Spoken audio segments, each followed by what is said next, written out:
Ni tarehe pili ya mwezi Julai 2025. Naitwa Zawadi Machibia. Karibu katika tafakari ya neno la Mungu inayoandaliwa na mchungaji Chris. Inapatikana katika Rhapsody of Realities au Rhapsody ya uhakika, na hii ni sauti ya Rhapsody. Basi ujumbe wetu leo unasema dumisha shabaha katika utume wa kiungu. Dumisha shabaha katika utume wa kiungu. Na neno letu la msingi liko katika kitabu cha Yohana Mtakatifu sura ya 12 mstari wa 49 unaosema, kwa sababu mimi sikunena kwa nafsi yangu tu, bali Baba aliyenipeleka yeye mwenyewe ameniagiza nitakayonena na nitakayosema. Basi katika ufafanuzi ujumbe huu wa leo, mchungaji Kristo anasema Bwana Yesu alidumisha shabaha yake katika utume wake wa kiungu. Alijua hasa alichokuja kufanya na hakukengeushwa, hakuchanganywa, hakusimamishwa na mtu yoyote kufanya chochote. Aliendelea. Alitangaza kusudi lake na alidumu katika hilo vilivyo. Ukiangalia katika Luka sura ya 19 mstari wa 10, neno linasema, kwa kuwa mwana wa Adamu alikuja kutafuta na kuokoa kile kilichopotea. Kisha katika Yohana sura ya 4 mstari wa 34, Biblia inasema, Yesu mwenyewe alisema, chakula changu ndicho hiki, niyatende mapenzi yake aliyenipeleka na kuimaliza kazi yake, akionyesha kujitolea kwake kwa dhati katika kukamilisha utume aliopewa na Baba.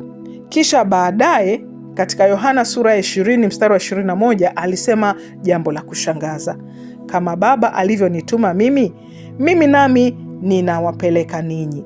Kwa hivyo kama yeye, lazima tubaki tumedumisha shabaha yetu katika misheni ya kiungu. Na alisema katika Marko 16 mstari wa 15 kwamba enendeni ulimwenguni mwote mkaihubiri injili kwa kila kiumbe. Huu ndio utume wa kiungu. Mathayo sura 24 mstari wa 14 inasema, tena habari njema ya ufalme itahubiriwa katika ulimwengu wote kuwa ushuhuda kwa mataifa yote. Hapo ndipo ule mwisho utakapokuja. Jukumu letu ni kukamilisha kuihubiri injili kikamilifu katika mataifa yote mwaka huu. Je, shabaha yako iko kwa kiwango gani katika jambo hili? Kuwajibika kwako kwa Bwana kutapimwa kwa msingi wa ushiriki wako katika injili. Mtu yeyote anaweza kukuambia leo unafanya kazi nzuri, lakini muhimu zaidi ni ikiwa unafanya kile alichokisema Bwana ukifanye. Hata katika mazungumzo, Bwana Yesu alituwekea mfano kama inavyoonekana katika mstari wetu wa ufunguzi, mstari wetu mkuu. Kila neno alilosema liliendana na utume wa kiungu. Alisema katika Yohana sura ya 8 mstari wa 29 kwamba siku zote nayafanya yale yampendezayo Baba. Tumeitwa kufanya kama yeye katika mambo yote. Hivyo basi, acha maisha yako, yaruhusu maisha yako ya muakisi mwalimu katika usemi, vitendo na kujitolea vilivyo katika utume wa kiungu. Endelea kuwa makini na dumu katika shabaha yako katika kutimiza agizo la injili. Fanya agizo hili kuwa lako binafsi. Ishi kila siku kwa ufahamu huu kwamba umewekewa sharti juu yako kuihubiri injili. Hakuna jambo lolote duniani lililo la muhimu zaidi kuliko hilo. Maombi.